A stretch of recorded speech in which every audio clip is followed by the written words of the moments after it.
প্রিয় নবী হজরত মুহাম্মদ সাল্লাল্লাহু আলাইহি ওয়াসাল্লামের জীবনীতে আজকের পর্বে আলোচনা করছি হুদাইবিয়ার সন্ধি, খায়বর অভিযান, হজরত সোফিয়া রাদিয়াল্লাহু তাআলা আনহায়ের উম্মুল মুমিনিনের মর্যাদা লাভ এবং হজরত মাইমুনা রাদিয়াল্লাহু তাআলা আনহায়ের সাথে রাসূলুল্লাহ সাল্লাল্লাহু আলাইহি ওয়াসাল্লামের বিয়ে।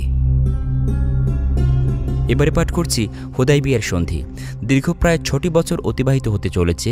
মুহাজিরগণ চরম অত্যাচার নির্যাতনের মুখে ইসলামের জন্য নিজেদের দেশ, বাস্তবভিটা, সহায় সম্পদ, আত্মীয় স্বজন সবকিছু পরিত্যাগ করে সুদূর মদিনায় আশ্রয় নিয়েছেন। এখানে এসেও তারা নিরবচ্ছিন্ন শান্তির জীবনযাপন করতে পারেন নাই। তাদেরকে বদর, উহুদ, খন্দক, পরীক্ষা সহ বিভিন্ন রণাঙ্গনে শত্রুবাহিনীর সাথে সম্মুখ সমরে অবতীর্ণ হতে হয়েছে। মদিনার আনসার সম্প্রদায় তাদের মুহাজির ভাইদের জন্য নজিরবিহীন ত্যাগ স্বীকারের ফলে যদিও তাদের কোনো প্রকার অসুবিধায় পড়তে হয় নাই, তবুও জননী জন্মভূমির জন্য মানুষের যে স্বভাবগত টান তা তো কোনো অবস্থায় দূর হবার নয়।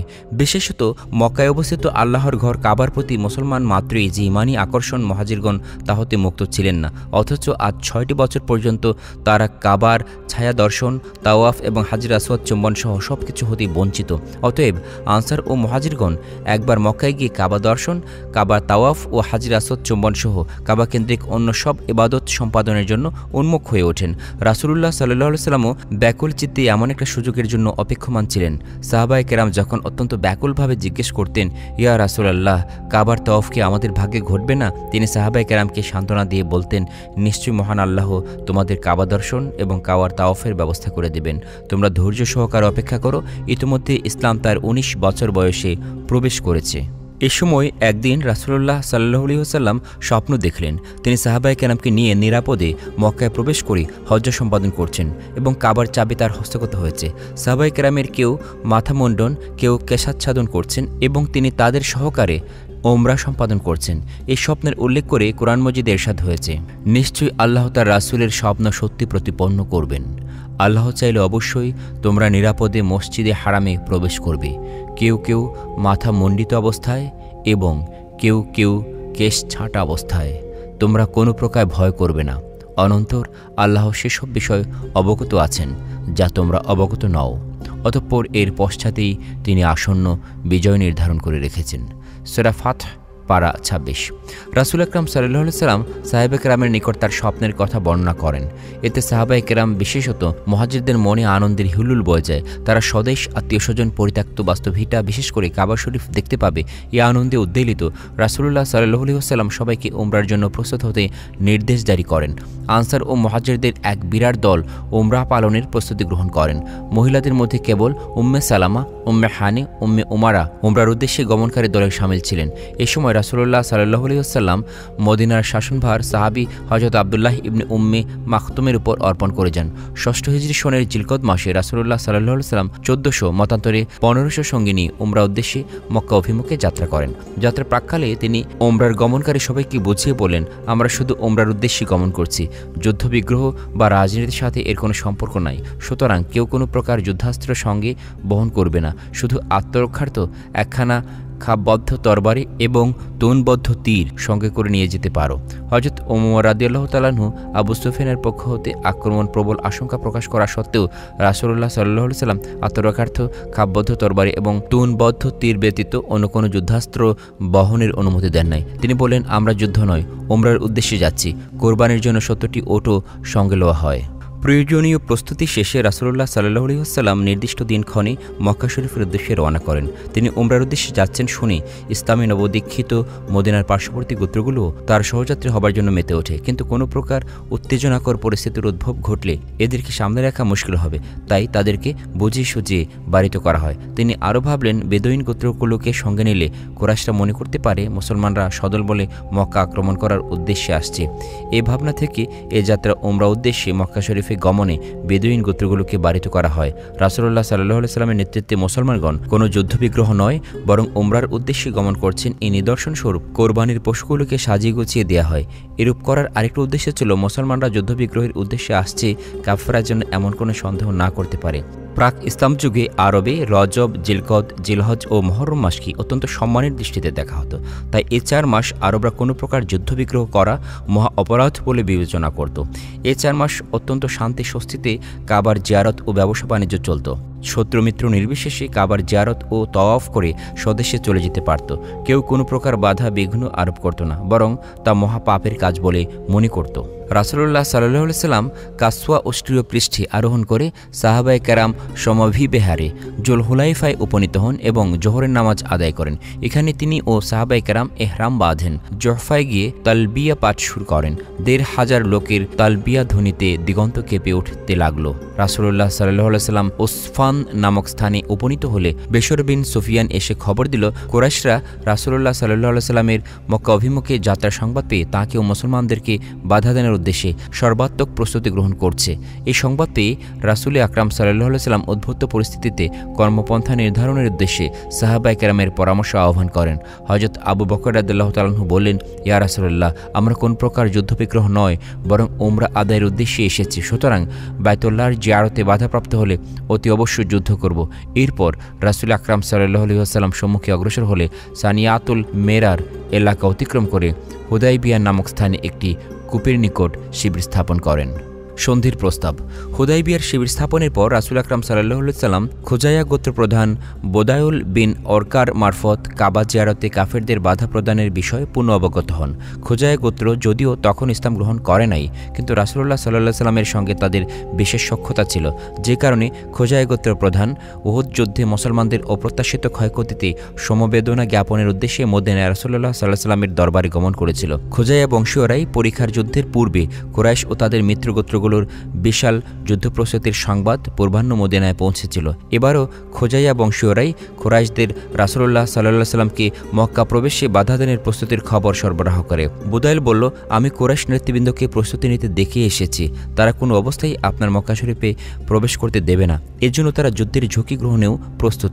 অথচ কি আশ্চর্য, যে আরববাসী জিলকত মাসে কোনো প্রকার যুদ্ধবিগ্রহ বৈধ বলে মনে করে না, মহাপাপের কাজ বলে মনে করে এবং বিনা বাক্য বেয়ে তা চিরকাল মেনেও আসছে, আজ আরব নেতৃত্বে সমাসীন কুরাইশরাই চিরাচরিত সেই রীতি প্রথার চরম বিরোধী অবস্থান নিয়েছে। এ কি অভাবিত বৈপরীত্য! একে বলে অন্ধজেদ আর হঠকারিতা। কোনো মানবগোষ্ঠী অন্ধজেদ আর হঠকারিতা রূপ মানসিক ব্যাধির শিকার হলে তাদের থেকে এর চাইতে ভালো কিছু আশা করা বাতুলতা মাত্র। মানসিক ব্যাধির সকল শিক্ষক রাসূলুল্লাহ সাল্লাল্লাহু আলাইহি ওয়াসাল্লাম এ সম্পর্কে সবিশেষ অবহিত ছিলেন। বোদায়ুলের মুখে কুরাইশদের মুসলমানদের মক্কা প্রবেশে বাধা দানের প্রস্তুতির খবর শুনে রাসূলুল্লাহ সাল্লাল্লাহু আলাইহি ওয়াসাল্লাম তাকে বললেন, তুমি গিয়ে নেতৃবৃন্দকে বলো, আমরা কোনো প্রকার যুদ্ধ বিগ্রহের উদ্দেশ্যে আসি নাই, একমাত্র বাইতুল্লাহর জিয়ারত ও ওমরা আদায়ই আমাদের উদ্দেশ্য। দেখো, জেদ প্রতিহিংসাবশত আমার গোত্র কুরাইশ একেবারে জেরবার হয়ে মহাক্ষতির শিকার হয়েছে। এখন তারা অযৌক্তিক অহেতুক নিষ্ফলক যুদ্ধবিগ্রহ থেকে বিরত হোক। তারা চাইলে আমার সাথে নির্দিষ্ট সময়ের জন্য একটা সন্ধি স্থাপন করুক এবং আমাকে ও আরববাসীকে স্ব কর্তব্য পালন করতে দিক। নির্দিষ্ট সময়ের পর যদি আমি জয়যুক্ত হই, তাহলে আরবের অন্য গোত্র সম্প্রদায় যে দিনে প্রবেশ করবে তারাও চাইলে সে দিনে প্রবেশ করবে, অথবা স্বধর্মে বহাল থেকে নিরবিচ্ছিন্ন শান্তি স্বস্তির জীবনযাপন করবে। কুরাইশরা যদি এ প্রস্তাবে সম্মত না হয়, এখনও যদি মুসলমানদেরকে নিশ্চিহ্ন নির্মূল করার অপসংকল্প পরিহত না করে, তবে আমিও জীবনের শেষ মুহূর্ত পর্যন্ত তাদের সাথে যুদ্ধ করতে সংকল্পবদ্ধ। কোনো অবস্থায় আমি এই ন্যায় সংকল্পে ক্ষান্ত হব না। বুদাইল এবার রাসূলুল্লাহ সাল্লাল্লাহু আলাইহি ওয়াসাল্লামের সন্ধির প্রস্তাব কুরাইশ নেতৃবৃন্দের নিকট বয়ে নিয়ে যায়। যে কুরাইশ নেতৃবৃন্দকে বলল, মুহাম্মদ কতগুলো সুন্দর কথা বলেছেন, তোমরা শুনতে চাইলে বলতে পারি। বুদাইলের কথায় চরমপন্থী গোয়ার গোবিন্দ লোকগুলো নাক উঁচিয়ে ঘৃণা আর উপেক্ষার স্বরে বলে উঠল, রাখো তোমার কথা, ওসবে কাজ নেই। কিন্তু প্রবীণেরা শুনতে চাইলে বুদাইল অনুপুঙ্খ রাসূলুল্লাহ সাল্লাল্লাহু আলাইহি ওয়াসাল্লামের কথাগুলো তাদের সম্মুখে তুলে ধরেন। বুদাইলের কথা শেষে ওরওয়া বিন মাসুদ বলল, মুহাম্মদ তোমাদেরকে খুব সরল ও কল্যাণের পথ দেখিয়েছেন। তোমরা সম্মত হলে আমি গিয়ে তার সাথে আলাপ করে আসি। কুরাইশদের সম্মতিক্রমে ওরওয়া রাসূলুল্লাহ সাল্লাল্লাহু আলাইহি ওয়াসাল্লামের সন্নিধানে উপস্থিত হলে তিনি তাকেও তার প্রস্তাবের কথা ভালোভাবে বুঝিয়ে বলেন। রাসূলুল্লাহ সাল্লাল্লাহু আলাইহি ওয়াসাল্লাম প্রস্তাব সরল ও কল্যাণকর বলে কুরাইশদের সম্মুখে দ্বিধাহীন চিত্তে স্বীকার করলেও এখন তার ক্ষুব্ধ অভিমান চাঙ্গা হয়ে ওঠে। সে রাসূলুল্লাহ সাল্লাল্লাহু আলাইহি ওয়াসাল্লামকে ভর্ৎসনার স্বরে বলতে লাগলো, মুহাম্মদ, বলো তো দেখি, তুমি যদি কুরাইশের ধ্বংস সাধনে সমর্থ হও, তবে তাতে তোমার এমন কি পৌরুষ থাকতে পারে? তোমার পূর্বে আর কেউ স্বজাতিকে ধ্বংস করেছে কি? একবার ভেবে দেখো, যদি আমরা বিজয়ী হই তবে তোমার কি দশা হবে? তখন তো এই ছোট্ট লোকগুলোকে তোমাকে একা রেখে পলায়ন করবে। তার এহেন প্রলাপ উক্তিতে সাহাবায়ে কেরামের মাঝে ভীষণ চাঞ্চল্য সৃষ্টি হয়। এমনকি হযরত আবু বকর রাদিয়াল্লাহু তাআলা আনহুর ন্যায় ধৈর্যের পাহাড় ব্যক্তিও কঠোর ভাষায় উরওয়ার কথার প্রত্যুত্তর করেন, যা তার জন্য ছিল নিতান্তই অপমানকর। সে আবু বকর রাদিয়াল্লাহু তাআলা আনহুকে উদ্দেশ্য করে বলল, তোমার একটা পূর্ব অবদান আমার উপর রয়েছে, তাই তোমার কথার কোনো জবাবদান থেকে বিরত রইলাম, নচেত অযাচিত জবাব প্রদান করতাম। কথাবার্তার সময় উরওয়া আরবের সাধারণ প্রথা হিসাবে পুনঃ পুনঃ রাসূলুল্লাহ সাল্লাল্লাহু আলাইহি সাল্লামের শ্বশ্রুমণ্ডলে হাত লাগাচ্ছে। সাহাবী হযরত মুগিরা বিন শুবা রাদিয়াল্লাহু তাআলা আনহু তরবারি বাঁট দ্বারা উরওয়ার হাতে আঘাত এনে বললেন, তুমি মুশরিক, অপবিত্র, তোমার হাত রাসূলুল্লাহ সাল্লাল্লাহু আলাইহি সাল্লামের পবিত্র শ্বশ্রুমণ্ডল থেকে দূরে রাখো। উরওয়া এবার মুগিরা রাদিয়াল্লাহু তাআলা আনহুকে উদ্দেশ্য করে বলল, তোমার প্রতি তো আমার বিরাট একটা অবদান রয়েছে, অদ্যবধি আমি তোমার পক্ষ হয়ে লড়ছি, অথচ আমার সাথে তোমার এ ব্যবহার। সাহাবায়ে কেরাম ও তাদের প্রতিপক্ষ উরওয়ার মাঝে উল্লিখিতরূপ অপ্রাসঙ্গিক কথা শুরু হলে রাসূলুল্লাহ সাল্লাল্লাহু আলাইহি সাল্লামের নির্দেশে এই অবস্থার যবনিকাপাত ঘটে। উরওয়া বিন মাসউদ কিছুক্ষণ রাসূলুল্লাহ সাল্লাল্লাহু আলাইহি সাল্লামের দরবারে অবস্থান করে কুরাইশের নিকট ফিরে যায়। এই নাতি দীর্ঘ অবস্থানকালে উরওয়া রাসূলের দরবারে যে অভাবনীয় দৃশ্য অবলোকন করে তার প্রতি সাহাবায়ে কেরামের যেরূপ নজিরবিহীন ভক্তিশ্রদ্ধা ও সম্মান প্রদর্শনের রীতি দেখতে পায়, এতে সে বিস্ময়ে বিমূঢ়। সে গিয়ে কুরাইশদের বলল, দেখো, মুহাম্মদের প্রতি তার অনুসারীদের ভক্তিশ্রদ্ধা ও সম্মান প্রদর্শনের যে দৃশ্য আমি অবলোকন করেছি, জগতের কোথাও কারো অনুসারীদের অনুসৃতির প্রতি ভক্তিশ্রদ্ধা ও সম্মান প্রদর্শনের এ দৃশ্য পরিদৃষ্ট হয় না। আমি কায়সার, কেসবা ও নাজ্জাশীর দরবারে গমন করেছি, কোথাও মুহাম্মদের দরবারের দৃশ্য দেখতে পাই নাই। সুতরাং আমার অভিমত হচ্ছে মুহাম্মদ খুবই সঙ্গত প্রস্তাব করেছেন, তোমাদের উচিত সাগ্রহে তার প্রস্তাবে সম্মত হওয়া। উরওয়ার প্রস্থানের পর মক্কার পার্শ্ববর্তী গোত্রসমূহের কয়েকজন সর্দার রাসূলুল্লাহ সাল্লাল্লাহু আলাইহি সাল্লামের সান্নিধ্যে উপস্থিত হয়ে নিরাসক্ত মনে নিবিষ্ট হয়ে তাঁর কথাবার্তা শ্রবণ করে। তারা বিশেষ পর্যবেক্ষণে বুঝতে পারে রাসূলুল্লাহ সাল্লাল্লাহু আলাইহি সাল্লাম কোনো প্রকার যুদ্ধবিগ্রহের উদ্দেশ্যে আসেন নাই। অন্যেরা যেরূপ কাবা জিয়ারতের উদ্দেশ্যে আসে, তিনিও সেরূপ উদ্দেশ্যে এসেছেন। তিনি কাবার তাওয়াফ ও কোরবানি করে চলে যাবেন। সুতরাং তাকে মক্কায় প্রবেশে বাধা দান কুরাইশ দলপতিদের সুস্পষ্ট বাড়াবাড়ি। তার দেয়া সন্ধি প্রস্তাব তাদের কাছে অত্যন্ত সমীচীন বলে বোধ হয়। তাদের মনে বিশ্বাস জন্মে জেদ, হঠকারিতা ও অযৌক্তিক বিদ্বেষের কারণেই কুরাইশ দলপতিরা মুহাম্মদের দেয়া এমন একটা যুক্তিসঙ্গত প্রস্তাবও প্রত্যাখ্যান করে চলেছে। সবচাইতে বড় কথা, আরবের চিরাচরিত প্রথা ও সংস্কার পদদলিত করে কাবার তোয়াফের উদ্দেশ্যে আগমনকারী এবং কোরবানের উদ্দেশ্যে আনিত তাদের পশুগুলো এভাবে মক্কার শহরতলি থেকে ফেরত দেওয়া হচ্ছে। এ সকল ব্যাপার দেখে শুনে কুরাইশ ও তাদের মিত্র গোত্রসমূহের মাঝে অসন্তোষ ও চাঞ্চল্য সৃষ্টি হয়। এ বিষয়ে স্থানে স্থানে দু একবার কথা কাটাকাটিও হয়। কুরাইশদের দুরভিসন্ধি। কুরাইশরা সূচনাকাল থেকে ইসলাম ও মুসলমানদের, বিশেষত ইসলামের নবী সম্পর্কে মিথ্যা প্রচার প্রপাগান্ডার যে আকাশচম্বী প্রাসাদ স্থাপিত করেছিল, তা এখন সমূলে উৎপাটিত হবার পথে। কারণ আরব গোত্রগুলোর নিকট মিথ্যা প্রচারণা চালিয়ে কুরাইশরা ইসলামের নবীর যে চিত্র অঙ্কন করেছিল, তার কিছুই এখন আর সত্য বলে মেনে নিতে পারছে না। তারা বিলক্ষণ বুঝে ফেলে কুরাইশদের 16 আনা প্রচারণাই মিথ্যার উপর ভিত্তিশীল। এর পিছনে অযৌক্তিক জেদ, হঠকারিতা আর অন্ধবিশ্বাস ব্যতীত নৈতিক কোনো শক্তি নিহিত নাই। রাসূলুল্লাহ সাল্লাল্লাহু আলাইহি ওয়াসাল্লামের সাথে সরাসরি কথাবার্তা বলে আরব গোত্রগুলোর এই বিশ্বাস আরও দৃঢ়তর হয়। ধূর্ত কুরাইশ দলপতিরা আরব গোত্রগুলোর মনস্তাত্ত্বিক পরিবর্তন লক্ষ্য করে যে কোনো ছোতানাতায় মুসলমানদের সাথে একটা সংঘর্ষ বাঁধাবার জন্য ব্যগ্র ব্যাকুল হয়ে ওঠে। তাদের ধারণা মতে আপাতত উদ্ভূত পরিস্থিতি সামাল দেয়া যাক, পরে অবস্থা বুঝে ব্যবস্থা গ্রহণ করা যাবে। দূত মারফত সন্ধির প্রস্তাব। এই সময় রাসূলুল্লাহ সাল্লাল্লাহু আলাইহি ওয়াসাল্লাম খেরাস নামক জনৈক ব্যক্তিকে প্রথম সন্ধির প্রস্তাব সহকারে দূতরূপে মক্কায় প্রেরণ করেন। সন্ধির প্রতি আগ্রহের নিদর্শন স্বরূপ দূতকে নিজের বিশেষ উটের উপর আরোহণ করিয়ে পাঠান। খেরাস মক্কায় পৌঁছে সন্ধির প্রস্তাব করলে তৎপ্রতি গুরুত্ব প্রদান দূরে থাক, কুরাইশরা রাসূলুল্লাহ সাল্লাল্লাহু আলাইহি ওয়াসাল্লামের উটটিকে হত্যা করে ফেলে। তারা দূত খেরাসকেও হত্যা করতে অগ্রসর হয়, কিন্তু উপস্থিত অন্যান্য আরব গোত্রের লোকেরা তাকে বাঁচিয়ে রাসূলুল্লাহ সাল্লাল্লাহু আলাইহি ওয়াসাল্লামের শিবিরে পাঠিয়ে দেয়। এই সময় কুরাইশদের একটি সেনাদল সুকৌশলে মুসলমানের উপর আক্রমণ করতে অগ্রসর হয়, কিন্তু তাদের অধিকাংশই মুসলমানরা বন্দী করে ফেলে। ফলে ধূর্ত কুরাইশদের এই দুরভিসন্ধিও মাঠে মারা পড়ে। রাসূলুল্লাহ সাল্লাল্লাহু আলাইহি ওয়াসাল্লামের নির্দেশক্রমে অনতিবিলম্বে এসব কুরাইশ সৈন্যকে মুক্তি দেয়া হয়। একদিকে কুরাইশদের পুনঃ হঠকারিতা, জেদ, অন্ধ আক্রোশ প্রকাশিত হচ্ছিল, অন্যদিকে ইসলামের নবীর নজিরবিহীন অনুপম উদারতা আরব গোত্রগুলোকে কুরাইশদের প্রতি বীতশ্রদ্ধ করে তুলছিল। পরবর্তী ঘটনাগুলো এই কথায় জ্বলন্ত সাক্ষ্য হয়ে আজও ইতিহাস গ্রন্থাবলিতে বিদ্যমান রয়েছে। হযরত উসমান রাদিয়াল্লাহু তাআলা আনহুকে দূতরূপে প্রেরণ। রাসূলুল্লাহ সাল্লাল্লাহু আলাইহি সাল্লাম মনে প্রাণে তার প্রতিপক্ষ কুরাইশ নেতৃবৃন্দের সাথে সন্ধি চুক্তির ভিত্তিতে একটা আপোসরফা চাচ্ছিলেন। তিনি নিজে উপযাচক হয়ে প্রথমে খুজাইয়া গোত্রপতি বোদায়ল বিন অরকা এবং তার নিকট কুরাইশ পক্ষের প্রতিনিধিরূপে আগত উরওয়া বিন মাসউদের মাধ্যমে একটি সন্ধি চুক্তিতে উপনীত হতে আপ্রাণ চেষ্টা চালান। সে প্রচেষ্টায় বিফলতার ভাব প্রদর্শনে নিজের দূতরূপে খেরাসকে মক্কায় কুরাইশদের নিকট প্রেরণ করেন। খেরাস তাদের থেকে কি ব্যবহার পেয়েছেন সে সম্পর্কে উপরে মোটামুটি আলোচনা উপস্থাপিত হয়েছে। এবার রাসূলুল্লাহ সাল্লাল্লাহু আলাইহি সাল্লাম সন্ধি সংক্রান্ত আলোচনার যথাশীঘ্র সম্ভব জবনিকাপাত ঘটানোর উদ্দেশ্যে নিজের একজন বিশিষ্ট সাহাবীকে মক্কায় কুরাইশ নেতৃবৃন্দের নিকট প্রেরণের সিদ্ধান্ত করেন। কাকে এই দায়িত্ব দেওয়া যায় এ সংক্রান্ত আলোচনায় প্রথমে হযরত ওমর রাদিয়াল্লাহু তাআলা আনহুর নাম উঠে আসে, কিন্তু ইসলাম গ্রহণের পর থেকে কুরাইশরা তার ওপর খ্যাপা ছিল। হিজরতের পূর্ব পর্যন্ত কোনোদিন কোনো অবস্থায় এর ইতর বিশ্বাস হয় নাই। দীর্ঘ আলোচনার পর হযরত উসমান রাদিয়াল্লাহু তাআলা আনহুকে প্রেরণের সিদ্ধান্ত গৃহীত হয়। তিনি ইসলাম গ্রহণের পূর্বকাল থেকে মক্কায় সর্বজন প্রিয় ব্যক্তি ছিলেন। ইসলাম গ্রহণের পর এই সর্বজন প্রিয়তার দুর্গ চির ধরলেও একেবারে উৎপাটিত হয়ে ভূপাতিত হয় নাই। তাই আশা করা গিয়েছিল তিনি হয়তো কুরাইশ নেতৃবৃন্দকে রাসূলুল্লাহ সাল্লাল্লাহু আলাইহি সাল্লামের আগমনের উদ্দেশ্য এবং প্রস্তাবিত সন্ধির উপকারিতার দিকগুলো বোঝাতে সক্ষম হবেন।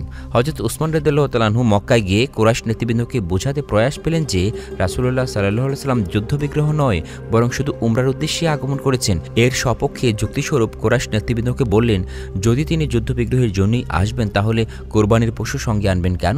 দ্বিতীয়ত, তার সঙ্গীদের আত্মরক্ষার্থ খাপবদ্ধ তরবারি এবং তুনবদ্ধ তীর ব্যতীত অন্য কোনো যুদ্ধাস্ত্র সঙ্গে আনেন নাই। তৃতীয়ত, তিনি যদি যুদ্ধই করবেন তাহলে উপযাচক হয়ে সন্ধির প্রস্তাব করবেন কেন? যেহেতু তিনি শান্তিকামী তাই যুদ্ধংদেহী মনোভাব তার নেই।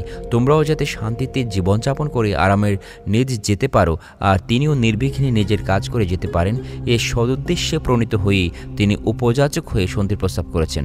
তোমাদের উচিত সানন্দে এ প্রস্তাব লুফে নেয়া। কুরাইশ নেতৃবৃন্দ উসমান রাদিয়াল্লাহু তাআলা আনহুর হিতোপদেশ যুক্তি পরামর্শ কোনোটাই কানে তোলে নাই, উপরন্তু তাকে মক্কা শরীফে আটকে রাখে।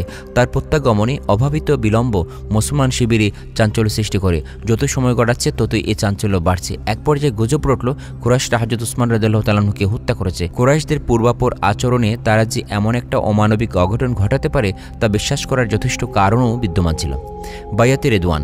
উসমান রাদিয়াল্লাহু তাআলা আনহু কুরাইশ কর্তৃক নিহত এই সংবাদে রাসূলুল্লাহ সাল্লাল্লাহু আলাইহি সাল্লাম যার পরনাই বিচলিত হয়ে পড়েন। আনসার এবং মুহাজিরগণেরও উত্তেজনার সীমা সরহাদ রইল না। এই অবস্থায় রাসূলুল্লাহ সাল্লাল্লাহু আলাইহি সাল্লাম ভক্তমণ্ডলীকে সম্বোধন করে বললেন, ওসমানের রক্তের জন্য কুরাইশদের উপযুক্ত শিক্ষা না দিয়ে ক্ষান্ত হব না। মরণপণ করে সবাই প্রস্তুত হও। আদেশের সঙ্গে সঙ্গে সবাই প্রস্তুত। সকলেই রাসূলুল্লাহ সাল্লাল্লাহু আলাইহি সাল্লামের হাতে হাত রেখে বাইয়াত অর্থাৎ প্রতিজ্ঞা করলেন, আমরা মরণপণ করে যুদ্ধ করব, কোনো অবস্থাতেই এক পদ পশ্চাৎবর্তী হব না। আল্লাহর নামে আমরা এ প্রতিজ্ঞা করছি। রাসূলুল্লাহ সাল্লাল্লাহু আলাইহি সাল্লাম ওসমান রাদিয়াল্লাহু তাআলা আনহুর বাইয়াতের জন্য তার পক্ষ থেকে নিজের এক হাত অন্য হাতের উপর রাখেন। ইসলামের ইতিহাসে এ বাইয়াতি বাইয়াতে রেদওয়ান নামে পরিচিত। হুদাইবিয়ার প্রান্তরে যে গাছের নিচে এই বাইয়াত অনুষ্ঠিত হয় সেটিকে শাজারাতুর রেদওয়ান নামে অভিহিত করা হয়। কোরআন করিমের ২৬তম পারায় সূরা ফাতহায় এ সম্পর্কে আলোচনা স্থান পেয়েছে। কুরাইশদের চৈতন্যোদয় পুনরায় সন্ধির আলোচনা। মুসলমানদের মরণপণ প্রতিজ্ঞার সংবাদ কুরাইশ নেতৃবৃন্দের নিকট পৌঁছলে তাদের হুঁশ ঠিকানায় আসে, কারণ বহুভাবে তারা মুসলমানদের বাহুবল, শক্তিমত্তা ও ইমানি তেজের পরিচয় লাভ করে। এটা মোটেও তাদের অভিহিত বিষয় নয়। উপরন্তু যে আরব গোত্রগুলোকে নিয়ে তাদের এত বাহাদুর স্পর্ধা, সে গোত্রগুলোর সাথে ইতিমধ্যে কুরাইশদের ঐক্য সম্পর্কে টানাপোড়েন শুরু হয়ে গেছে। সুতরাং চটজলদি একটা সিদ্ধান্তে উপনীত হতে না পারলে নিজেদের অস্তিত্বই হুমকির সম্মুখীন হবে। বিশেষত অপরাপর আরব গোত্রগুলোর কুরাইশ নেতৃত্বকে সুস্পষ্ট জানিয়েছে, আল্লাহর ঘর জিয়ারতে তোমরা কাউকে বাধ্য দেবে, আল্লাহর ঘর জিয়ারত বন্ধ করবে, এর জন্য আমরা তোমাদের সঙ্গে ঐক্যসূত্রে আবদ্ধ হই নাই। সুতরাং হয় তোমরা মুহাম্মদ ও তার সঙ্গীদেরকে কাবা জিয়ারত করতে দেবে, নতুবা আমরা তোমাদের সঙ্গে ঐক্য সম্পর্কে ছিন্ন করব। এই কারণে পরিস্থিতির চুলচেরা বিশ্লেষণ করে কুরাইশ নেতৃবৃন্দ হযরত উসমান রাদিয়াল্লাহু তাআলা আনহুকে ছেড়ে দেয়। তিনি ফিরে এলে মুসলিম শিবিরে বিরাজিত উত্তেজনাকর গোমট আবহাওয়া বিদরিত হয়।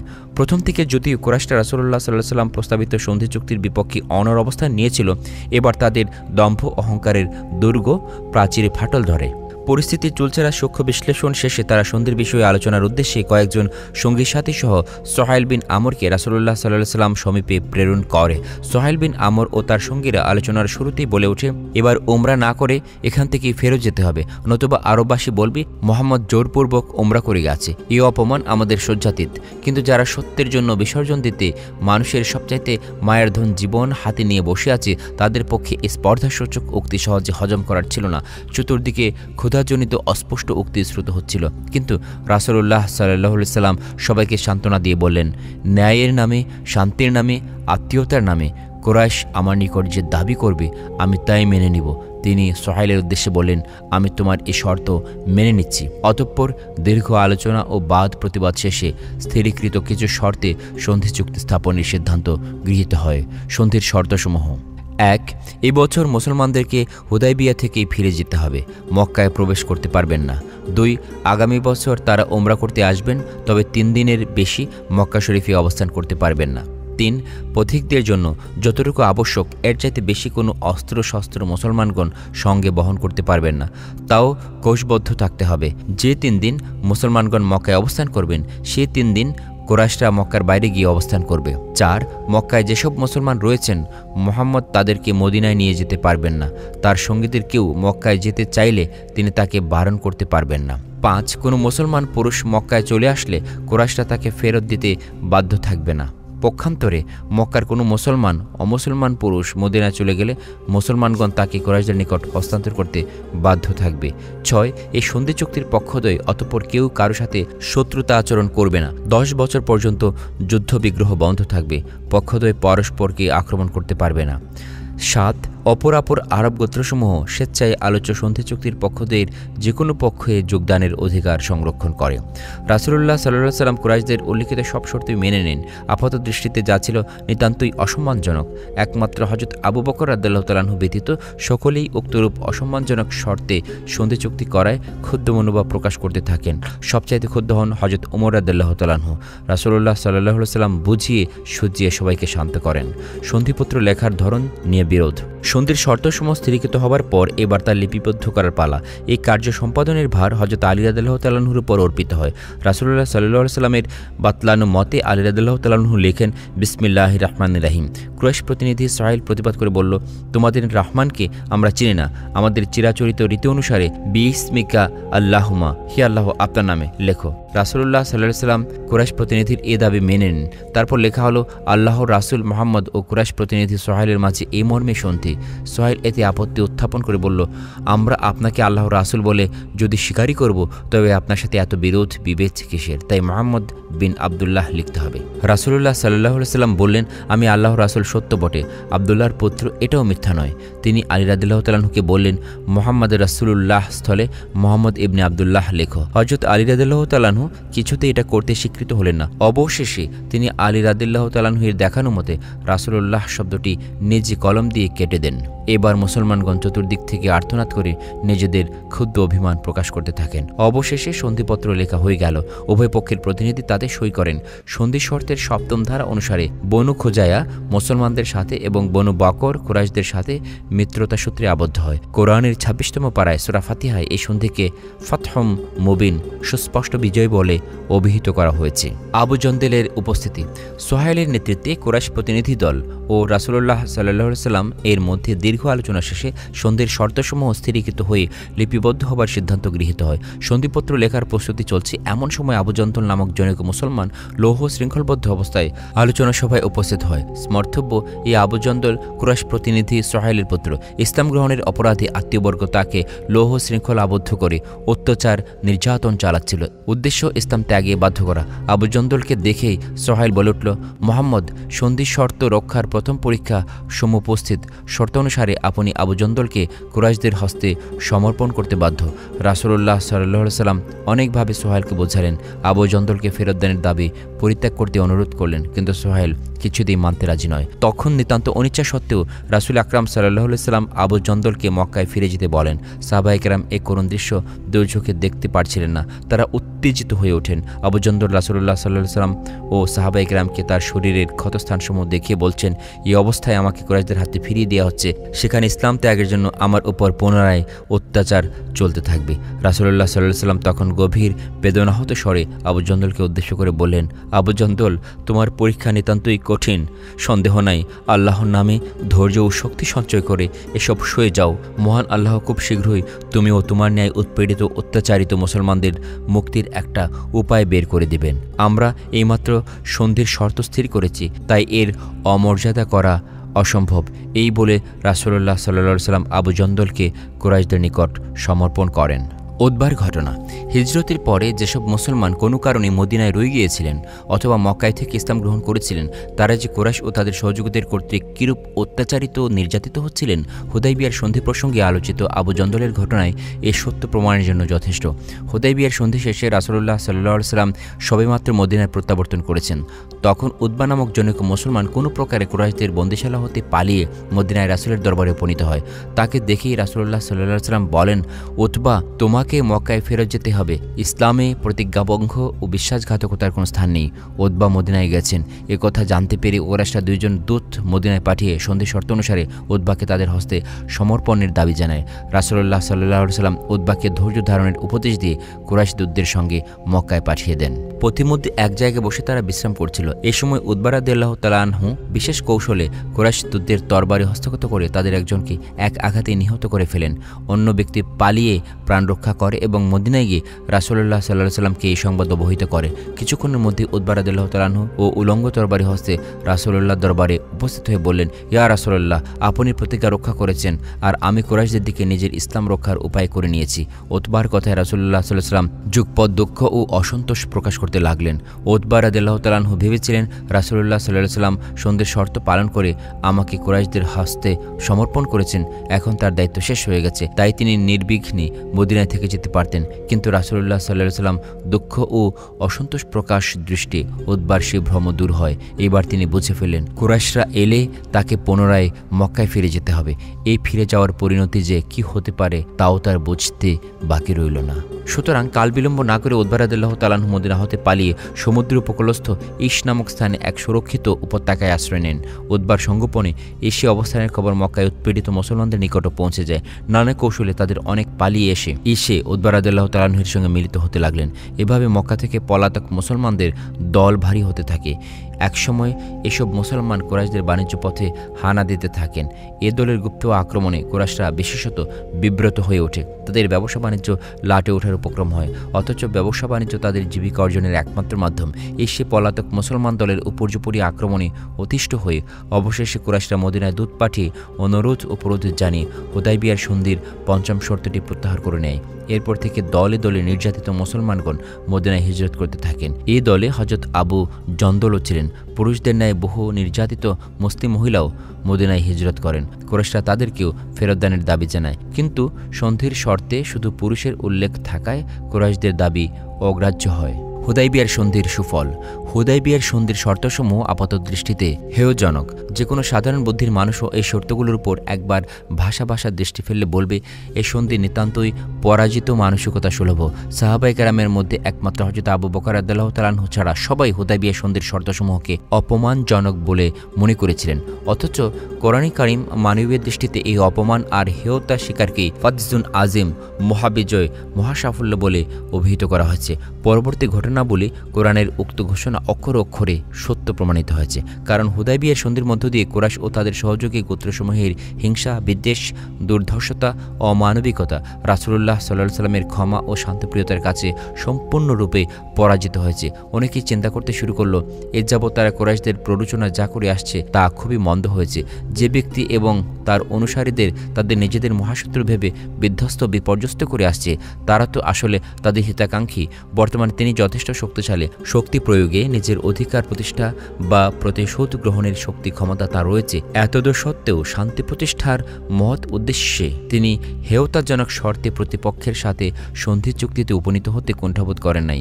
এটাই তো প্রকৃতপক্ষে মানবতাবাদী, শান্তিকামী, মঙ্গলকামী মানুষের লক্ষণ। এটি অলক্ষ্যে কুরাইশ ও তাদের সহযোগী আরব গোত্রসমূহের অন্তর্জগতে আমেনার দোলালের অনুপম দয়া, মহত্ব, উদারতা ও ক্ষমাশীলতার সুদূর প্রসারী প্রভাব পড়ে।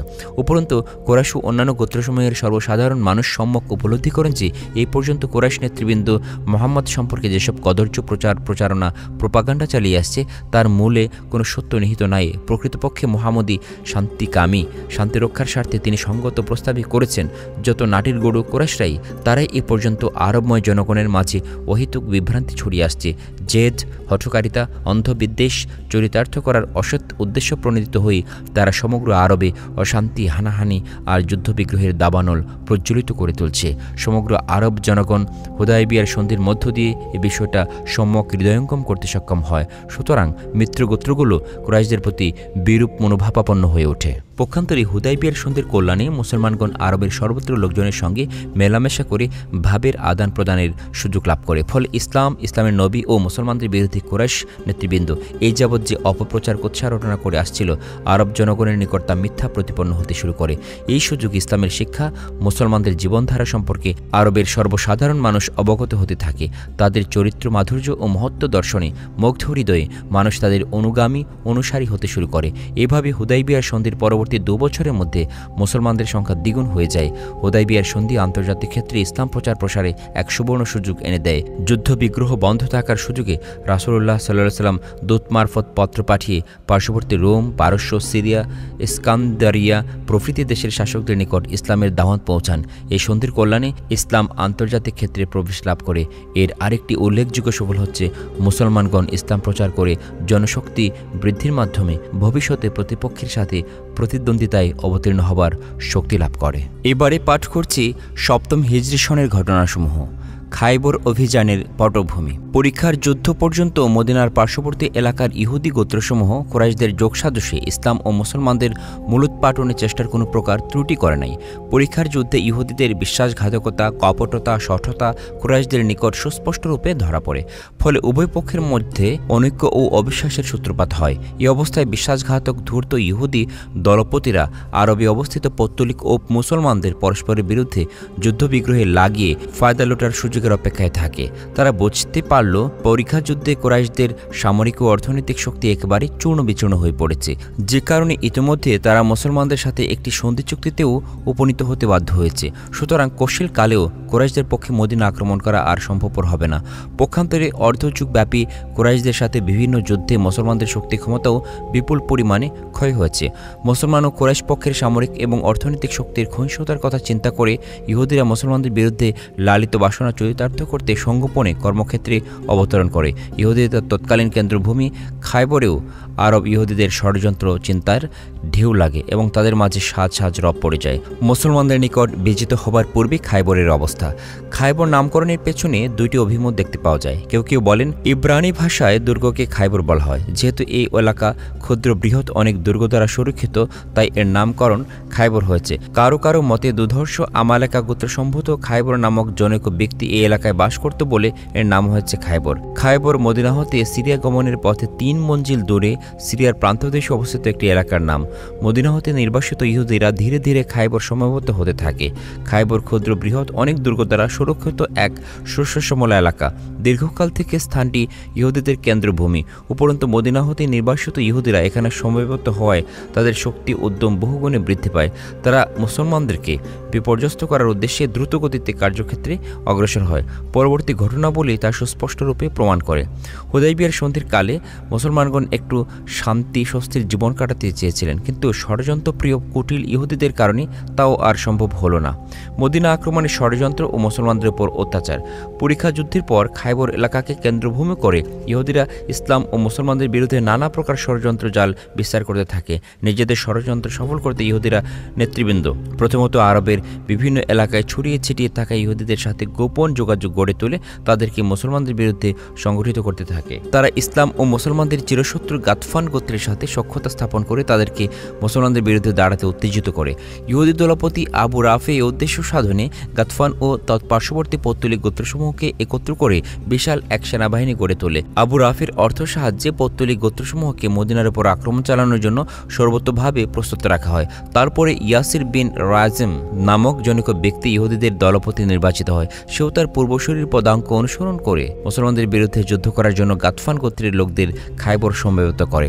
এরপর থেকে গাতফান ও তাদের পার্শ্ববর্তী পৌত্তলিক গোত্রসমূহ এবং খাইবর অবস্থিত ইহুদিদের সম্মিলিত অত্যাচারে মুসলমানরা যৎপরণস্তি উত্তক্ত হয়ে ওঠে। মদিনা আক্রমণের উদ্দেশ্যে প্রস্তুতির পাশাপাশি সময় সুযোগ পেলে মুসলমানদের উপর আক্রমণ চালিয়ে বিশেষ ক্ষতি সাধন করতে থাকে। তাদের এ সকল অত্যাচার প্রতিরোধকল্পে পর্যপরি কয়েকবারই মুসলিম বাহিনীকে অভিযান চালাতে হয়। হযরত জায়েদ বিন হারিসা রাদিয়াল্লাহু তাআলা আনহুর নেতৃত্বে পরিচালিত ওয়াদিউল কোরা অভিযান, হযরত আলী রাদিয়াল্লাহু তাআলা আনহুর নেতৃত্বে পরিচালিত ফাদাক অভিযান, জি কারাত অভিযান, গাতফান ও তাদের পার্শ্ববর্তী গোত্রসমূহ এবং খাইবরের ইহুদিদের আক্রমণ অত্যাচার প্রতিরোধ কর্মসূচিরই অংশবিশেষ। খাইবর কেন্দ্রিক ইহুদিদের ষড়যন্ত্র সম্পর্কে বিশেষভাবে অবহিত হবার উদ্দেশ্যে রাসূলুল্লাহ সাল্লাল্লাহু আলাইহি ওয়াসাল্লাম হযরত আব্দুল্লাহ বিন রাওয়াহা রাদিয়াল্লাহু তাআলা আনহুকে ৩ জন সঙ্গী সহ খাইবর এলাকায় প্রেরণ করেন। তারা খাইবর ঘুরে এসে জনশ্রুতি বাস্তব বলে রিপোর্ট প্রদান করেন। তারা আরও জানান, গাতফান ও পৌত্তলিক গোত্রসমূহে খাইবরের ইহুদিদের সাথে সম্মিলিতভাবে মদিনা আক্রমণের প্রস্তুতি চূড়ান্ত করেছে। এই কর্মের বিনিময়ে তথায় উৎপন্ন খেজুরের অর্ধাংশ গাতফান ও তাদের সহযোগী পৌত্তলিক গোত্রসমূহকে প্রদান করা হবে বলে খাইবরের ইহুদিদের সাথে চুক্তি সম্পন্ন হয়েছে। এত কিছু সত্ত্বেও রাসূলুল্লাহ সাল্লাল্লাহু আলাইহি ওয়াসাল্লাম গাতফান গোত্র ও তাদের সহযোগী পৌত্তলিক গোত্রসমূহের বিরুদ্ধে যে প্রকার সামরিক প্রস্তুতি গ্রহণ না করে নীরবতা অবলম্বন করেন, বরং তাদের সাথে একটি সন্ধিতে উপনীত হতে বিভিন্নভাবে আগ্রহ প্রকাশ করতে থাকেন। এতে হিতে বিপরীত হয়, ইহুদিদের দম্ভ স্পর্ধা বহুগুণে বৃদ্ধি পায়। সুতরাং আর নীরব বসে থাকা যায় না। এবার রাসূলুল্লাহ সাল্লাল্লাহু আলাইহি ওয়াসাল্লাম খাইবার অভিযান পরিচালনার জন্য সাহাবায়ে কেরামকে প্রস্তুতি গ্রহণের নির্দেশ দেন। খাইবর অভিযান সপ্তম হিজরি সনের মুহররম মাসের মতান্তরে রবিউল আউয়াল মাসে খাইবর অভিযান পরিচালিত হয়। রাসূলুল্লাহ সাল্লাল্লাহু আলাইহি ওয়াসাল্লামের সেনাপতিত্বে ১৪০০ পদাতিক ও ২০০ অশ্বারোহী সৈন্য খাইবর অভিমুখে যাত্রা করেন। মদিনায় অবশিষ্ট ইহুদি ও পার্শ্ববর্তী অঞ্চলের ইহুদিরা অতি দ্রুত খাইবর অবস্থিত ইহুদিদের এ সংবাদ অবহিত করে। অপরদিকে মুনাফেক শিখণ্ডী আব্দুল্লাহ বিন উবাইও সংবাদ পৌঁছায়, অতি শীঘ্রই মুহাম্মদ খাইবর আক্রমণ করবে। এর জন্য তোমাদের বিচলিত হওয়ার কোনো কারণ নেই। বিবৌদ্ধ সূত্র থেকে প্রাপ্ত সংবাদ ইহুদিদের অপেক্ষার হাসিতে উড়িয়ে দিলেও সতর্কতামূলক ব্যবস্থা গ্রহণের কোনো ত্রুটি করে নাই। এই ব্যবস্থার অংশ হিসাবে প্রতিদিন দুর্গোদ্ধার খোলার পর মুহূর্ত থেকে কতিপয় দুর্গ সম্মুখস্থ প্রান্তরে মুসলিম বাহিনীর আক্রমণ প্রত্যক্ষকরণের উদ্দেশ্য পাহারা দিত। সারাদিন পাহারা শেষে রাতের আধার নেমে এলে দুর্গে প্রবেশ করে দ্বার বন্ধ করে দিত। একদিন সকালবেলা পাহারারত ইহুদি দেখতে পেল তাদের জমজুত মুসলিম বাহিনী খাইবর অভিমুখে এগিয়ে আসছে। এই সময় ইহুদি কৃষককুল কৃষির যন্ত্রপাতি হাতে মাঠে কাজ করতে বের হয়েছিল। মুসলিম বাহিনী দেখতে পেয়ে তারা সমস্বরে চিৎকার করে ওঠে, মুহাম্মদ তার বাহিনী সহ এসে গেছে। এই বলে তারা দুর্গে প্রবেশ করে দ্বার বন্ধ করে দেয়।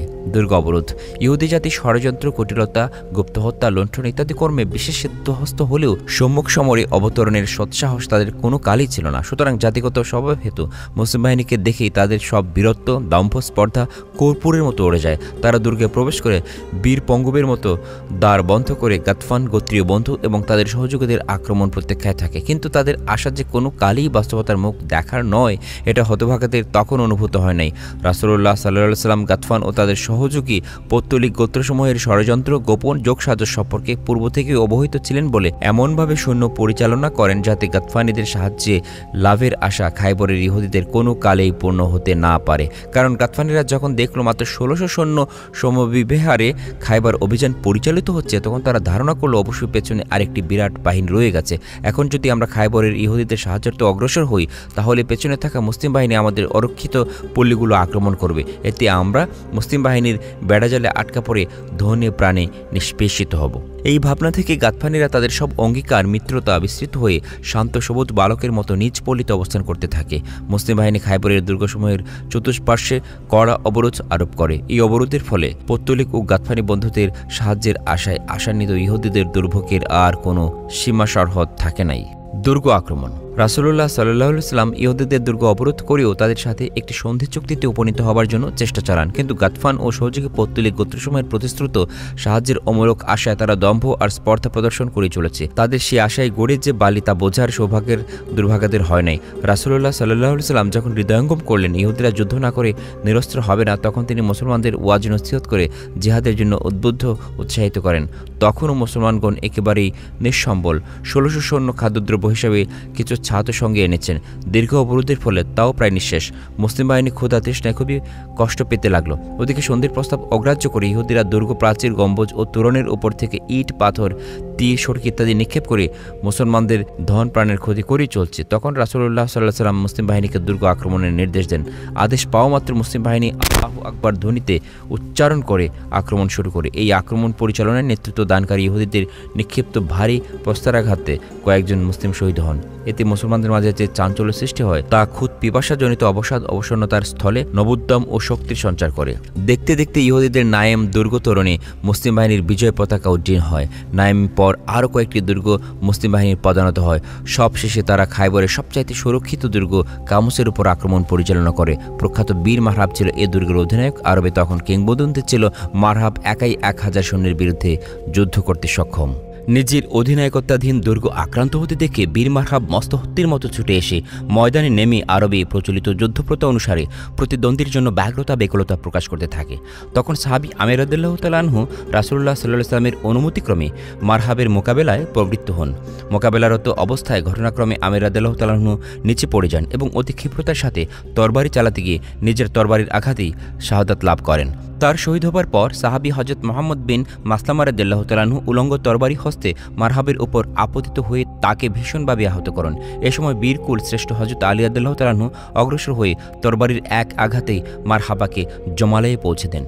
বিজয়লাভ। প্রায় 3 সপ্তাহকাল অবরুদ্ধ থাকার পর খাইবরের সবচাইতে সুরক্ষিত দুর্গ নায়েম মুসলিম বাহিনী পদানত হয়। এরপরও সপ্তাহকাল পর্যন্ত তুমুল যুদ্ধ চলতে থাকে।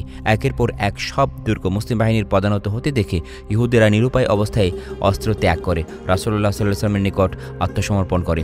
ঐতিহাসিকদের মতে খাইবর অভিযানে 93 জন ইহুদি নিহত এবং 15 জন মুসলমান শহীদ হন। বিজিত ইহুদিদেরকে রাসূলুল্লাহ সাল্লাল্লাহু আলাইহি ওয়াসাল্লাম প্রদত্ত অধিকার। খাইবর মুসলিম বাহিনী কর্তৃক অধিকৃত হবার পর রাসূলুল্লাহ সাল্লাল্লাহু আলাইহি ওয়াসাল্লাম দয়া পরবশত হয়ে বিজিত ইহুদিদেরকে নিম্নবর্ণিত অধিকারসমূহ প্রদান করেন। বিজিত ইহুদিরা পূর্ববৎ স্বধর্ম পালন করতে থাকবে, কেউ তাকে বাধাবিঘ্ন সৃষ্টি করতে পারবে না। মুসলমানদের মতো তাদের কোনো আয়কর বা ভূমিকর দিতে হবে না। মুসলমানদের ন্যায় যুদ্ধে যোগদান করতে তারা বাধ্য থাকবে না। দুর্গস্থ কোনো স্বর্ণরৌপ্য স্পর্শ করা যাবে না। বিজিতদের নিকট হতে কিছু পশু গ্রহণ করেই তাদেরকে অব্যাহতি দেওয়া হবে। বিজিত ইহুদিদের বাড়িঘর জমিজমা ও তাদেরই স্বত্বাধিকারে থাকবে। দেশের সব ভূমির মালিকানা যেহেতু মদিনা সরকারের, তাই জনগণ এখন থেকে ভূমিতে উৎপন্ন ফসলের নির্দিষ্ট একটা অংশ সরকারি ভাণ্ডারে জমা দেবে। সরকারি ভাণ্ডারে জমা দিয়ে ফসলের পরিমাণ পূর্ববৎ অর্ধাংশ নির্ধারিত থাকলো। বিজিত হওয়া সত্ত্বেও খাইবরের ইহুদিরা রাসূলুল্লাহ সাল্লাল্লাহু আলাইহি ওয়াসাল্লামের নিকট থেকে যেসব অধিকারপ্রাপ্ত হয়েছিল পৃথিবীর ইতিহাসে তা সম্পূর্ণ নজিরবিহীন। খাইবরের ইহুদিরা মুসলিম বাহিনীর নিকট পরাজিত হবার পর পার্শ্ববর্তী ফাদাক, ওয়াদিউল কোরা প্রভৃতি এলাকায় অবস্থিত ইহুদিরা ভীত সন্ত্রস্ত হয়ে বিনা শর্তে রাসূলুল্লাহ সাল্লাল্লাহু আলাইহি ওয়াসাল্লামের নিকট আত্মসমর্পণ করে। রাসূলুল্লাহ সাল্লাল্লাহু আলাইহি ওয়াসাল্লামকে হত্যার ষড়যন্ত্র। দীর্ঘ 3 সপ্তাহকাল অবরোধের পর যুদ্ধের মধ্য দিয়ে খাইবর বিজিত হয়। ইহুদিরা বিনা শর্তে আত্মসমর্পণ করে, যুদ্ধ পরিবর্তী বিভিন্ন প্রয়োজনীয় কাজকর্ম সমাধা করে। রাসূলুল্লাহ সাল্লাল্লাহু আলাইহি ওয়াসাল্লাম কিছুদিন খাইবর অবস্থান করে বিশ্রামের সিদ্ধান্ত নেন। এই সময় কতিপয় ইহুদি তাকে হত্যা করতে সংকল্পবদ্ধ হয়ে খাদ্যের সাথে বিষ প্রয়োগে হত্যার সিদ্ধান্ত গ্রহণ করে। তারা জয়নব নামে এক ইহুদি মহিলাকে এই কাজে নিয়োগ করে। সে একটি ছাগল জবাই করে সেটির মোসাম্মাম বানায় এবং রানের গোশতে অধিক পরিমাণ বিষ মিশ্রিত করে, কারণ তারা জেনেছে যে রাসূলুল্লাহ সাল্লাল্লাহু আলাইহি ওয়াসাল্লাম রানের গোশত পছন্দ করেন। জবাইকৃত ছাগলের মোসাম্মাম তৈরি করে জয়নব রাসূলুল্লাহ সাল্লাল্লাহু আলাইহি ওয়াসাল্লাম সমীপে হাজির হয়ে বিনয় সহকারে তা গ্রহণের আবেদন জানায়। এক্ষেত্রে রাসূলুল্লাহ সাল্লাল্লাহু আলাইহি ওয়াসাল্লাম মুসলমান অমুসলমান নির্বিশেষে কারো হাদিয়া উপঢৌকন ফেরত দিতেন না। বিশেষত একজন সম্ভ্রান্ত মহিলা কষ্ট স্বীকার করে উপঢৌকন স্বরূপ রান্না করা কিছু গোশত নিয়ে এসেছে। তদুপরি বিজিতদের মন জয় করা, এর দ্বিবিধ কারণে তিনি ধন্যবাদের সাথে জয়নবের আনিত হাদিয়া গ্রহণ করেন। অতঃপর রাসূলুল্লাহ সাল্লাল্লাহু আলাইহি ওয়াসাল্লাম সাহাবায়ে কেরামকে নিয়ে জয়নবের আনিত গোশত আহার করতে বসেন। এক টুকরো গলাধঃকরণ করতে তিনি বলে উঠলেন, সাবধান, গোশতে বিষ মিশ্রিত আছে। সাবধান বাণী উচ্চারিত হবার আগেই বেশর নামক সাহাবী বিষ মিশ্রিত গোশতের এক টুকরা গিলে ফেলেছিলেন। কিছুক্ষণের মধ্যে তাঁর শরীরে বিষক্রিয়া শুরু হয় এবং তিনি ক্রমেই বিবর্ণ হয়ে পড়তে থাকেন। এই ঘটনার পর জয়নব ও তার ষড়যন্ত্রের সহযোগে ইহুদি পাষণ্ডদেরকে রাসূলুল্লাহ সাল্লাল্লাহু আলাইহি ওয়াসাল্লামের সম্মুখে উপস্থিত করা হয়। তিনি উপস্থিতদেরকে এই ষড়যন্ত্রের কারণ জিজ্ঞেস করেন। জয়নব সুস্পষ্ট করে বলল, আপনাকে হত্যার উদ্দেশ্যেই আমি এই পাপাচারে লিপ্ত হয়েছি। তখন রাসূলুল্লাহ সাল্লাল্লাহু আলাইহি ওয়াসাল্লাম সহাস্যে উত্তর দিলেন, এটি কখনো হবার নয়। মহান আল্লাহ কোশ্চিন কালেও তোমাকে এই কাজে সফল করবেন না। অতঃপর তিনি ইহুদি পুরুষদেরকে জিজ্ঞেস করলেন, তোমরা কি উদ্দেশ্যে এই জঘন্য কর্মে প্রবৃত্ত হলে? তারা সমস্যার উত্তর দিল, আমরা ভেবেছি আপনার নবুয়ত রেসালাতের দাবি অসত্য হলে এ বিষ বিন্দুমাত্রের জিহ্বায় স্পর্শ করলে আপনি পঞ্চত্ব প্রাপ্ত হবেন এবং আমরা স্বস্তি পাব। পক্ষান্তরে আপনার নবুয়ত রেসালাতের দাবি সত্য হলে এ বিষ আপনার কোনো ক্ষতি করতে পারবে না। সাহাবায়ে কেরাম জয়নবকে বধ করার অনুমতি প্রার্থনা করলে রাসূলুল্লাহ সাল্লাল্লাহু আলাইহি সাল্লাম অনুমতি দেন নাই। তিনি স্বভাবগত অনুপম উদারতাবশত এ দুষ্কর্মজনিত অপরাধ ক্ষমা করে দেন। জয়নব ও তার সহযোগীদেরকে তাদের দুষ্কর্মের শাস্তি প্রদানের প্রভূত ক্ষমতা থাকা সত্ত্বেও রাসূলুল্লাহ সাল্লাল্লাহু আলাইহি সাল্লাম কেন তাদেরকে ক্ষমা করলেন? এই প্রশ্নের উত্তরে ঐতিহাসিকগণ সবাই এক বাক্যে স্বীকার করেন, রাসূলুল্লাহ সাল্লাল্লাহু আলাইহি সাল্লাম তাঁর প্রতি অনাচার বা কোনো অপরাধ সংঘটনের কারণে কখনো কাউকে কোনো প্রকার শাস্তি প্রদান করেন নাই। কিন্তু রাসূলুল্লাহ সাল্লাল্লাহু আলাইহি সাল্লাম ক্ষমা করলেও রাক্ষসী জয়নবের বেশি দিন এ সুখ ভোগ করার ভাগ্য হয় নাই। এই ঘটনার 2-3 দিন পরই সাহাবায়ে বেশর রাদিয়াল্লাহু তাআলা আনহু মৃত্যু কবলিত হন। বেশরের হত্যার অপরাধে জয়নবের প্রাণদণ্ডাদেশ হয় এবং তা অবিলম্বে কার্যকর হয়। আবিসিনিয়ায় মুহাজিরগণের মদিনায় প্রত্যাবর্তন। হিজরতের পূর্বে মুসলমানগণের যে দল আবিসিনিয়ায় হিজরত করেছিলেন তাদের কিছু সংখ্যক রাসূলুল্লাহ সাল্লাল্লাহু আলাইহি সাল্লামের হিজরতের সংবাদ পেয়ে ইতিমধ্যেই মদিনায় চলে আসেন। অবশিষ্ট যারা রয়ে গেছেন তাদেরকে নিয়ে আসার জন্য খায়বর অভিযানের দিন কয়েক পূর্বে রাসূলুল্লাহ সাল্লাল্লাহু আলাইহি সাল্লাম আবিসিনিয়ায় দূত প্রেরণ করেন। আবিসিনিয়া রাজ নাজ্জাশী তথায় অবস্থানরত মুসলমানদেরকে প্রত্যাবর্তনের যাবতীয় সুযোগ সুবিধা করে দিলে তারা খায়বর বিজয়ের দিন মদিনায় উপস্থিত হন। এই দলে হযরত আলী রাদিয়াল্লাহু তাআলা আনহু এর ভাই হযরত জাফর বিন আবু তালিব রাদিয়াল্লাহু তাআলা আনহু ছিলেন। দীর্ঘদিন পর এসব স্বজনের সাক্ষাৎ লাভ করে রাসূলুল্লাহ সাল্লাল্লাহু আলাইহি সাল্লাম ও অন্য সব মুসলমান বিশেষত মুহাজিরগণ অভূতপূর্ব আনন্দ লাভ করেন। স্বজনদের সাক্ষাতে মুসলমানদের খায়বর বিজয়ের আনন্দ বহুগুণ বর্ধিত হয়। খায়বর অভিযানকালে মক্কাবাসীদের মনোভাব। খায়বর বিজয় এবং ইহুদি মহিলা জয়নব কর্তৃক রাসূলুল্লাহ সাল্লাল্লাহু আলাইহি সাল্লামকে বিষ প্রদানের অব্যাহতি পরে হাজ্জাজ নামক জনৈক ইহুদি ধনকুবের স্বেচ্ছায় ইসলাম গ্রহণ করেন। ইহুদিদের চরম শত্রুতা এমনকি সম্মুখ সমরে পরাজিত হওয়া এর পরও রাসূলুল্লাহ সাল্লাল্লাহু আলাইহি সাল্লামকে হত্যার ষড়যন্ত্র করার পরও তিনি যে উদারতা বদান্যতা প্রদর্শন করেন তা ইহুদি ধনকুবের হাজ্জারের মনে গভীর রেখাপাত করে। ফলত তিনি ইসলাম গ্রহণ করে আমেনার দোলালের চরণে শরণ গ্রহণ করেন। ধনকুবের হাজ্জাজ সমগ্র হেজাজের একজন নামজাদা মহাজন। মক্কার বণিকদের নিকট তার বহু টাকা এবং ব্যবসাপন্ন ছিল। তিনি ভাবলেন তার ইসলাম গ্রহণের খবর সর্বসাধারণে প্রচারিত হয়ে গেলে মক্কার বণিকদের থেকে প্রাপ্য আদায়ে অসুবিধা দেখা দিতে পারে। তাই তিনি নিজের ইসলাম গ্রহণের খবর প্রচারিত হবার পূর্বেই টাকা কড়ি সংগ্রহ করার উদ্দেশ্যে অবিলম্বে মক্কা যাত্রা করেন। পরবর্তীকালে তার বর্ণনা থেকে জানা যায় খায়বর বিজয়ের পর তিনি যখন টাকা কড়ি উসুলের জন্য মক্কায় উপনীত হন তখন মক্কাবাসীরা খায়বর অভিযানের সংবাদ জানতে উৎসুক হয়েছিল। তাকে দেখে সবাই সমস্বরে চিৎকার করে বলতে লাগলো, আরে বলো খায়বরের সংবাদ কি? তিনি বলেন, আমি বললাম খুব ভালো। আমি খুব ভালো বলার পর তারা আমার বাহন উটের চারদিকের সমবেত হয়ে কি বলে চিৎকার করতে লাগলো। আমি বললাম, এটি সংবাদের মতো সংবাদই বটে। এমন সংবাদ শোনার তোমাদের আর ভাগ্য হয় নাই। খায়বর যুদ্ধে মোহাম্মদ ও তার লোকজন ভীষণ রূপে বিধ্বস্ত হয়েছে, যাকে বলে একেবারে নাস্তানাবুদ। তাদের মেরুদণ্ড চিরকালের জন্য চূর্ণ বিচূর্ণ হয়ে গেছে। উপরন্তু মোহাম্মদ ইহুদিদের হাতে বন্দী।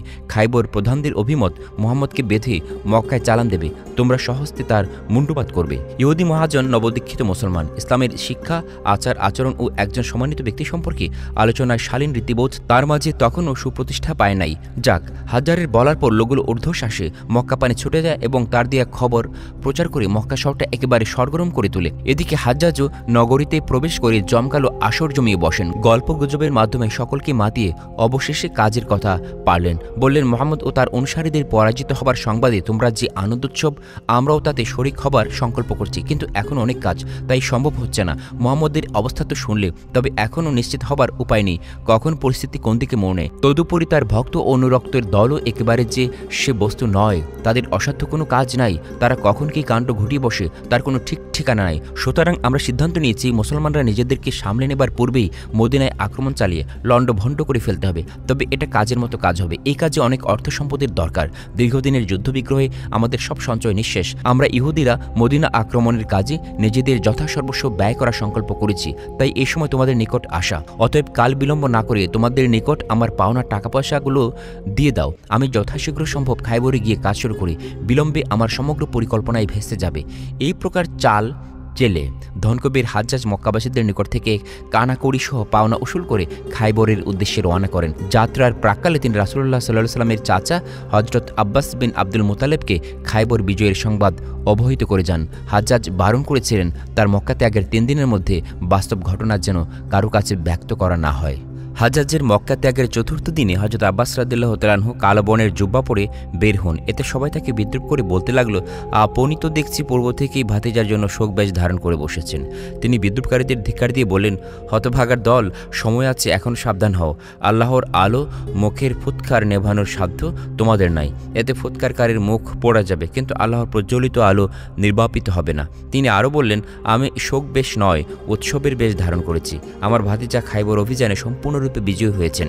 হযরত আব্বাস রাদিয়াল্লাহু তাআলা আনহুর মুখে প্রকৃত ঘটনা অবহিত হয়ে কুরাইশদের অবস্থা যে কিরূপ পরিগ্রহ হয়েছিল তা বলে বোঝানো অসাধ্য, বরং অনুভবের বিষয়। কুরাইশদের মনোভাব ইসলাম, মুসলমান ও ইসলামের নবী সম্পর্কে কত জঘন্য ছিল তা তুলে ধরার জন্যই ইসলামের নবদীক্ষিত ধনকবের হাজ্জাজের কাহিনীর অবতারণা করা হলো। হযরত সোফিয়া রাদিয়াল্লাহু তাআলা আনহার উম্মুল মুমিনিনের মর্যাদা লাভ। হযরত সোফিয়া রাদিয়াল্লাহু তাআলা আনহা খাইবরের ইহুদি সর্দার হুয়াই বিন আখতাবের কন্যা। হুয়াই বনি ইসরায়েলের নবী হযরত হারুন আলাইহিস সালামের অধস্তন বংশধর। খাইবর অভিযানে অন্যদের সাথে সোফিয়াও বন্দিনী হন। এই অভিযানে তার পিতা ও ভাই নিহত হয়। এতে স্বভাবতই তার মন খারাপ থাকার কথা, তাই মনের গতি পরিবর্তনের জন্য কিছুদিন তাকে হযরত আনাস রাদিয়াল্লাহু তাআলা আনহুর মা হযরত উম্মে সুলাইমান রাদিয়াল্লাহু তাআলা আনহুর নিকট রাখা হয়। তিনি হযরত সোফিয়া রাদিয়াল্লাহু তাআলা আনহাকে যথেষ্ট আদরাতি করেন, এতে তার মনের গতি পরিবর্তিত হয়। খাইবর যুদ্ধের গনিমত এবং যুদ্ধবন্দীদেরকে সাহাবায়ে কেরামের মাঝে বন্টনের সময় হযরত সোফিয়া রাদিয়াল্লাহু তাআলা আনহু সাহাবী হযরত দিহইয়াতুল কালবি রাদিয়াল্লাহু তাআলা আনহুর হিস্সায় পড়েন। তখন এ নিয়ে সাহাবায়ে কেরামের মাঝে কথা ওঠে, সোফিয়া নবী হারুন আলাইহিস সালামের অধস্তন বংশধর সর্দার কন্যা, তাকে দেহইয়াতুল খালবির হিস্সায় ফেলা বেমানান হচ্ছে। এসব কথাবার্তা রাসূলুল্লাহ সাল্লাল্লাহু আলাইহি সাল্লামের গোচরীভূত হলে তিনি দেহইয়াতুল কালবি রাদিয়াল্লাহু তাআলা আনহুকে অন্য দুজন দাসী দিয়ে হযরত সোফিয়া রাদিয়াল্লাহু তাআলা আনহুকে নিজের আয়ত্তে নিয়ে নেন। খাইবর হতে প্রত্যাবর্তনের পথে সাহবা নামক স্থানে রাসূলুল্লাহ সাল্লাল্লাহু আলাইহি সাল্লাম হযরত সোফিয়া রাদিয়াল্লাহু তাআলা আনহুকে বিয়ে করেন এবং তিনি উম্মুল মুমিনিনের মর্যাদা প্রাপ্ত হন। রাসূলুল্লাহ সাল্লাল্লাহু আলাইহি সাল্লাম সাহবাতে 3 দিন অবস্থান করেন। এখানেই বাসর রচিত হয়। বিয়ের পর দিন অলিমা করা হয়। রাসূলুল্লাহ সাল্লাল্লাহু আলাইহি সাল্লাম একখানা চাদর বিছিয়ে সাহাবায়ে কেরামকে বললেন, প্রত্যেকেই এখানে কিছু রাখো। তারা প্রত্যেকেই সামর্থ্য অনুযায়ী পনির, খেজুর এবং আটা রাখেন। এ দ্বারাই হযরত সফিয়া রাদিয়াল্লাহু তাআলা আনহুর বিয়ের অলিমা সম্পন্ন হয়। বনু মালিমের প্রতি অভিযান। 7ম হিজরি সনের রমজান মাসে কাদিদে অবস্থিত বনি মালিহের প্রতি হযরত গালেব বিন আবদুল্লাহ কালবি রাদিয়াল্লাহু তাআলা আনহুর নেতৃত্বে 300 মুজাহিদের এক বাহিনী প্রেরিত হয়। মুজাহিদ বাহিনী কাদিদে উপনীত হবার আগেই শত্রুদল পলায়ন করে। শত্রুপক্ষের হারেস বিন মালিক বন্দী হয়। মুসলিম বাহিনী তাদের উট বকরি নিয়ে রওনা দিয়ে তারা পেছন দিক থেকে আক্রমণ প্রচেষ্টা চালায়, কিন্তু রাতে প্রচুর বৃষ্টিপাত হওয়াতে পথঘাট সব ভেসে যায়। তাদের ও মুসলিম বাহিনীর মাঝখানে ছিল এক উন্মুক্ত প্রান্তর। এই প্রান্তরে পানি জমার ফলে শত্রুবাহিনী সামনে অগ্রসর হতে পারে নাই। মুসলিম বাহিনী নিরাপদে মদিনায় প্রত্যাবর্তন করে। কয়েকটি সংস্কারমূলক আদেশ প্রচার। খাইবর যুদ্ধের পর রাসূলুল্লাহ সাল্লাল্লাহু আলাইহি সাল্লাম কয়েকটি সংস্কারমূলক আদেশ জারি করেন। এতদিন আরবদের মাঝে খাদ্যদ্রব্য সম্পর্কে কোনো বাজ বিচার বা নিষেধাজ্ঞা ছিল না। এখন হিংস্র পশু পাখির গোশত ভক্ষণ নিষিদ্ধ ঘোষিত হয়। এতদিন পর্যন্ত মুসলমানরাও গাধা এবং ঘোড়ার গোশত নিষিদ্ধ বলে মনে করতেন না, এখন তাও নিষিদ্ধ ঘোষিত হয়। খাইবর অভিযানের পূর্ব পর্যন্ত আরবে মুতআ নির্দিষ্ট সময়ের বিয়ে প্রচলিত ছিল। এবারকার সংস্কারমূলক আদেশে তাও নিষিদ্ধ ঘোষিত হয়। খাজা ওমরা আদায়। 6ষ্ঠ হিজরি সনে সম্পাদিত হুদাইবিয়ার সন্ধির একটি শর্ত ছিল, রাসূলুল্লাহ সাল্লাল্লাহু আলাইহি ওয়াসাল্লাম এবার ওমরা না করে হুদাইবিয়া থেকে ফিরে যাবেন এবং আগামী বছর এসে ওমরা আদায় করবেন। 6ষ্ঠ হিজরি সনে সংকল্পকৃত ওমরা 7ম হিজরি সনে আদায় করা হয় বলে ইসলামের পরিভাষায় একে উমরাতুল কাজা নামে অভিহিত করা হয়। উমরাতুল কাজায় রাসূলুল্লাহ সাল্লাল্লাহু আলাইহি ওয়াসাল্লামের সাথে প্রায় 2000 লোক ছিলেন। সঙ্গে ছিল 60টি কোরবানির জানোয়ার ও বাহনের 200 ঘোড়া।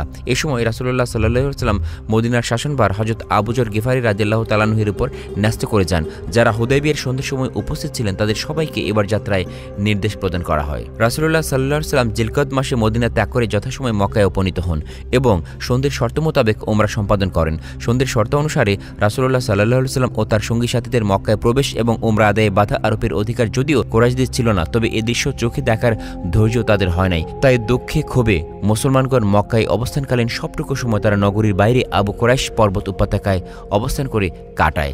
যদিও কুরাইশ প্রধানরা এ সময় মক্কায় ছিল না, কিন্তু মক্কার জনসাধারণ রাসূলুল্লাহ সাল্লাল্লাহু আলাইহি ওয়াসাল্লাম ও সাহাবায়ে কেরামকে গালমন্দ ও ব্যঙ্গ বিদ্রূপ করে উত্ত্যক্ত করতে কসুর করে নাই। এক পর্যায়ে রাসূলুল্লাহ সাল্লাল্লাহু আলাইহি ওয়াসাল্লাম কাবাগৃহে প্রবেশ করতে উদ্যত হলে মক্কার জনসাধারণ বাধা আরোপ করে বলল, সন্ধির শর্তে কেবল কাবাগৃহ তওয়াফের কথা আছে, কাবার অভ্যন্তরে প্রবেশের কথা নেই। এই সকল ঘটনা কুরাইশদের হীন মানসিকতারই পরিস্ফুট করে।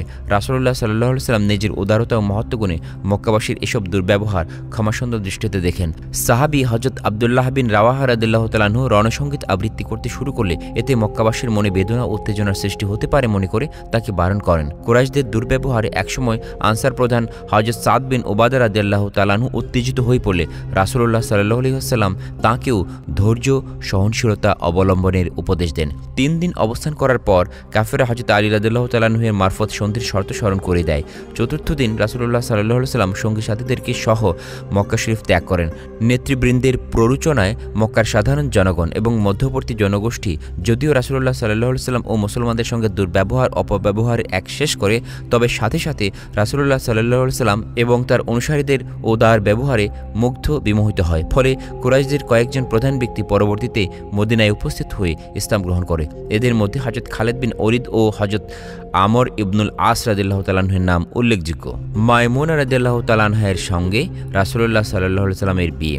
উমরাতুল কাজা আদায়ের উদ্দেশ্যে মক্কা অভিমুখে গমনকালে রাসূলুল্লাহ সাল্লাল্লাহু আলাইহি ওয়াসাল্লাম সারেফ নামক স্থানে উপনীত হয়ে হযরত জাফর রাদিয়াল্লাহু তাআলা আনহুকে হযরত মায়মুনা রাদিয়াল্লাহু তাআলা আনহুর বিয়ের প্রস্তাব সহ মক্কায় প্রেরণ করেন। এই প্রস্তাব সরাসরি হযরত মায়মুনা রাদিয়াল্লাহু তাআলা আনহুর নিকট রাখা হয়। তিনি এ বিষয়ে সিদ্ধান্ত গ্রহণের ভার হযরত আব্বাস রাদিয়াল্লাহু তাআলা আনহুর উপর ন্যস্ত করেন। তিনি এই প্রস্তাব গ্রহণ করে হযরত মায়মুনা রাদিয়াল্লাহু তাআলা আনহুকে রাসূলুল্লাহ সাল্লাল্লাহু আলাইহি ওয়াসাল্লামের সঙ্গে বিয়ে দেন। উমরা আদায় শেষে প্রত্যাবর্তনের পথে সারেফেই হযরত মায়মুনা রাদিয়াল্লাহু তাআলা আনহুর বাসর উদযাপিত হয়। এই বিয়ের সময় রাসূলুল্লাহ সাল্লাল্লাহু আলাইহি ওয়াসাল্লাম ইহরাম অবস্থায় এবং বাসর যাপনের সময় ইহরাম মুক্ত অবস্থায় ছিলেন। এতে প্রতীয়মান হয় ইহরাম অবস্থায় বিয়ে জায়েজ, কিন্তু স্ত্রীর একান্ত সংস্পর্শে গমন জায়েজ নয়। হাদিসে আছে সারেফি হযরত মাইমুনা রাদিয়াল্লাহু তাআলা আনহার বিয়ে হয়। স্থানটি মক্কা শরীফ হতে 10 মাইল দূরে অবস্থিত। সারেফি তার বাসর উদযাপিত হয়। তার ইন্তেকালও এখানেই হয়। তার কবরও এখানেই অবস্থিত। হযরত মাইমুনা রাদিয়াল্লাহু তাআলা আনহাই সর্বশেষ উম্মুল মুমিনিন। এই বিয়ের পর রাসূলুল্লাহ সাল্লাল্লাহু